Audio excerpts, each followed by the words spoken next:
Smoking causes cancer. Smoking kills. புகைப்பிடிப்பது புற்றுநோயை உண்டாக்கும், உயிரை கொல்லும். Liquor drinking is injurious to health. மது அருந்துதல் உடல் நலத்திற்கு தீங்கு விளைவிக்கும். Be safe, don't drink and drive. பாதுகாப்பாக இருப்பி மது அருந்திவிட்டு வாகனம் ஓட்டாதீர்.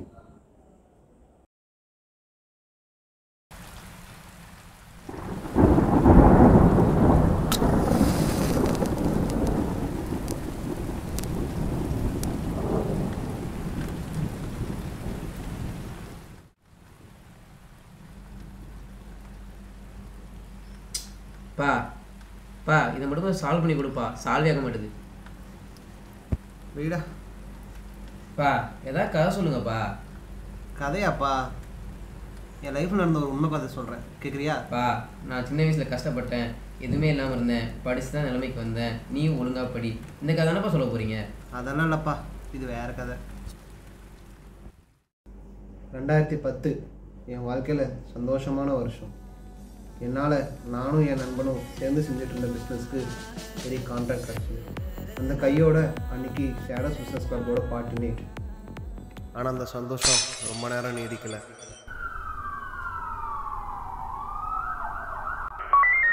கமிஷனர் கிரைம் சீனுக்கு வந்துகிட்டு இருக்காரு. ஓவர் என்னையா பக்கா பிளான் போல? ஆமாம் சார், ஸ்கெட்சு போட்டு தூக்கிட்டாங்க.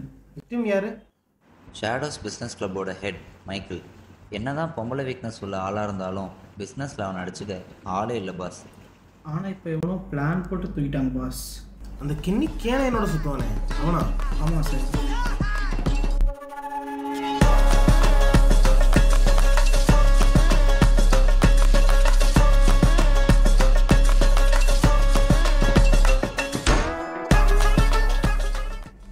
இங்கே ஒரு கொலை நடந்திருக்கு, அது உங்கள் எல்லாருக்கும் தெரியும்.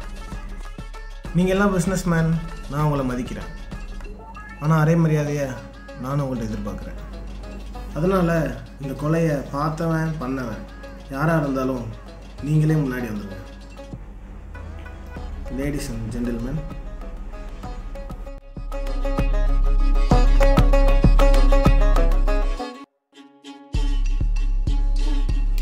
இப்போ கதையே இப்போ தான் ஆரம்பிக்குதா?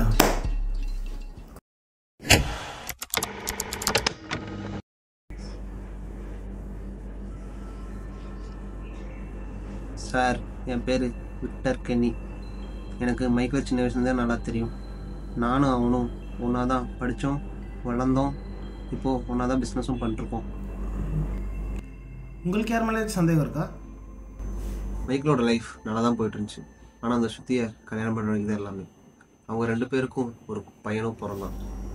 ஆனால் அதுக்கப்புறம் சில பிரச்சனைனால அவங்க 2 பேர் பிரிஞ்சுட்டாங்க. அதனால் மைக்கிள் வந்து அவனோட சொத்து எல்லாத்தையும் அந்த பையன் பேரில் எழுதி வச்சான். ஆனால் அந்த சொத்து மேலே சுத்திக்கு ஒரு கண்ணு. இதெல்லாம் மைக்கிளுக்கு தெரிஞ்சிருந்தோம். அந்த பார்ட்டிக்கு நான் அவளை கூப்பிட்டேன்.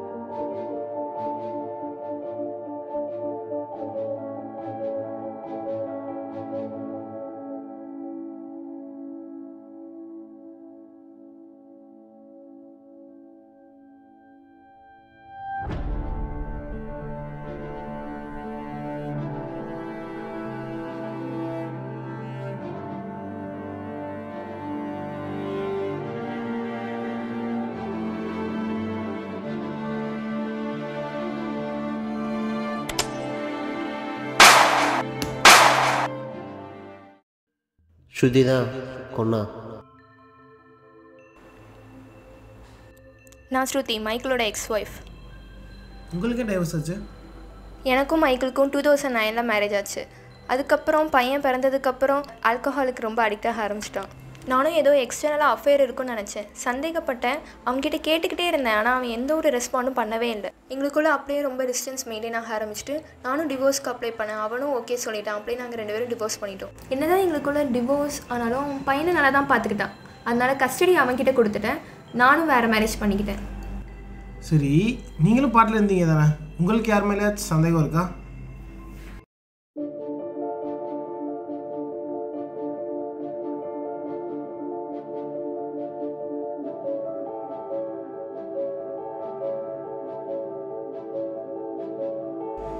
Michael, congrats on your new deal. பையன் எப்படி இருக்கான்? அவனை கூட்டிட்டு வரலையா நீ? அதாவது வேணாண்டியே, அப்புறம் எதுக்கு அவனை பற்றி கேட்டுருக்கீங்க? குடும்ப சொத்து பிரிக்கிறதுல ஆலெக்ஸ் கூட ஏதோ பிரச்சனையாச்சு, அது என்னாச்சு?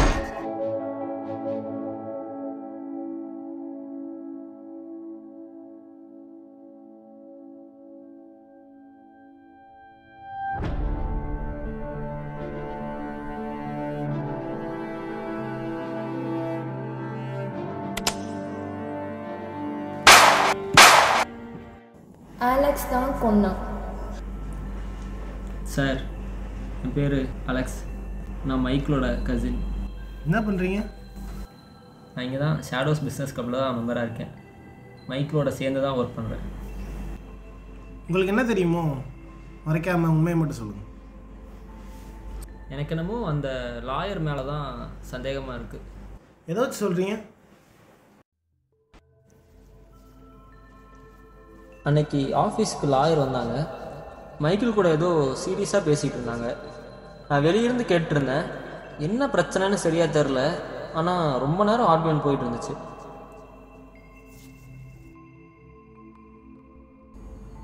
ஆஃபீஸில் தானே பார்த்தீங்க, ஆனால் மர்டர் நடந்தது பார்ட்டியில் தானே? அன்னைக்கு மைக்கிள் சுருதிகிட்ட பேசிட்டு கோபமாக வந்தார். நான் அவர்கிட்ட என்ன பிரச்சனைன்னு கேட்க போனேன். அப்போ லாயர் மர்டர் நடந்த ரூம்குள்ளே போனதை நான் வந்து பார்த்தேன்.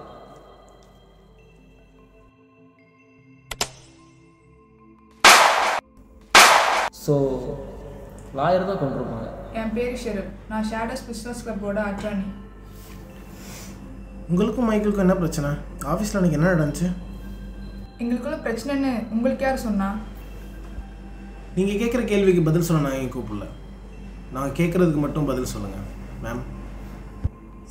மைக்கிளுக்கும் கென்னிக்கும் எல்லா டீல்லையும் ப்ராஃபிட் பிடிக்கிறதுல பிரச்சனை வரும். நான் எப்போவுமே கென்னிக்கு ஃபேவர் பண்ணுறதா மைக்கிள் சொன்னான். இதுதான் நாங்கள் ஆஃபீஸில் பேசிகிட்டு இருந்தோம்.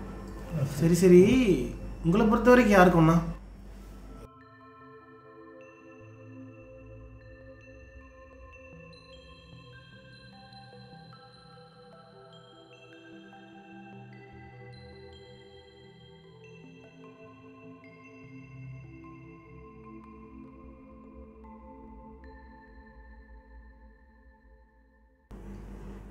அந்த படிக்கட்டு கீழே மைக்கிளும் கென்னியும் ரொம்ப இன்டென்ஸாக பேசிகிட்டு இருந்தாங்க. மோஸ்ட்டாக ப்ராஃபிட் பிரச்சனை தான் இருக்குன்னு நினைக்கிறேன். பேசிட்டு மைக்கிள் மேலே போனார், பின்னாடியும் கென்னியும் போனான்.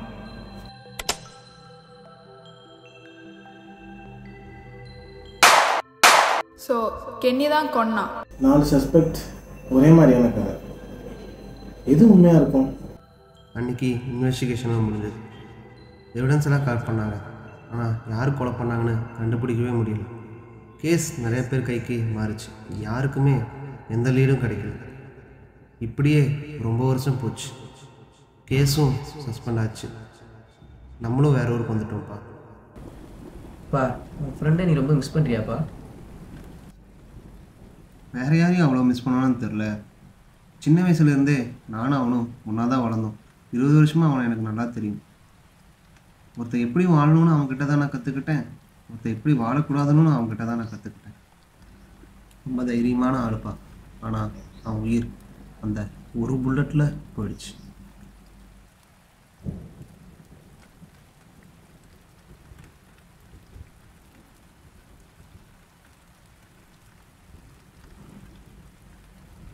இத்தனை பேர் சொன்னாங்களே, ஆனால் மைக்கிள் செத்ததை யாருமே பார்க்கலையாப்பா?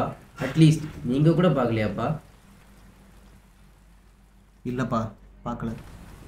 எல்லாரும் 2 புல்லட்னு சொன்னாங்களே, அப்போ எப்படி மைக்கிள் ஒரு புல்லட் தான் செத்தாருன்னு உங்களுக்கு தெரியும்ப்பா? உங்கள் அம்மாவும் உங்கள் அக்காவும் எப்படியா இருந்தாலும் உனக்கு தெரியுமாப்பா? அதான் ஏதோ சின்ன வயசில் ஆக்சிடென்ட்னு சொன்னீங்களேப்பா.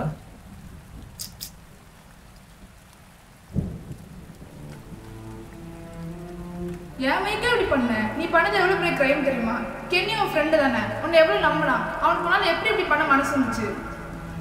அவள் எப்படி இருப்பா தெரியுமா ஷெரில்? எனக்கு பிடிச்ச ஒருத்தி வேற ஒருத்தனோடு இருக்கிறது எனக்கு பிடிக்கல. அதான் எனக்கு பிடிச்சதை நான் எடுத்துக்கிட்டேன். இதில் என்ன தப்பு இருக்கு? Michael, come to your census. அவ கென்னியோட வைஃப். அவளை அடி நினைச்சு சரி. அந்த குழந்தைடா பாவம் பண்ணுச்சு. எனக்கு பிடிச்ச ஒருத்தர் வேற ஒருத்தரோட குடும்பம் நடத்தி சந்தோஷமா இருக்க எனக்கு பிடிக்கல சார். அதனால தான் அப்படி பண்ணேன்.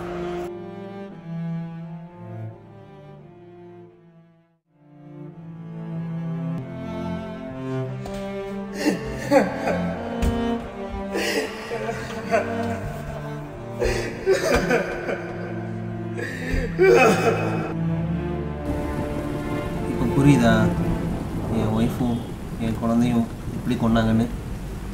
அப்போது அம்மாவை கொண்டனால தான் மைக்கில் நீங்கள் கொண்டீங்களாப்பா?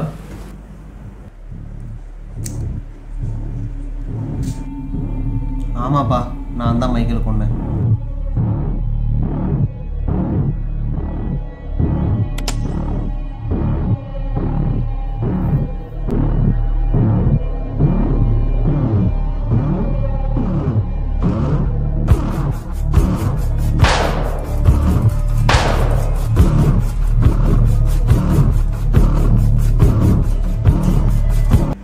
இந்த உண்மையை இத்தனை வருஷமும் சொல்லாமல் ஏன்ப்பா இப்போ சொல்கிறீங்க? உண்மைங்கிறது இருமுனை கத்தி மாதிரி. அதை மறைக்கிறது ரொம்ப ஆபத்தான விஷயம். அதை விட ஆபத்தானது அதை சொல்லக்கூடாதவங்க கிட்ட சொல்கிறது. நீதான் மைக்கேலோட பையன்.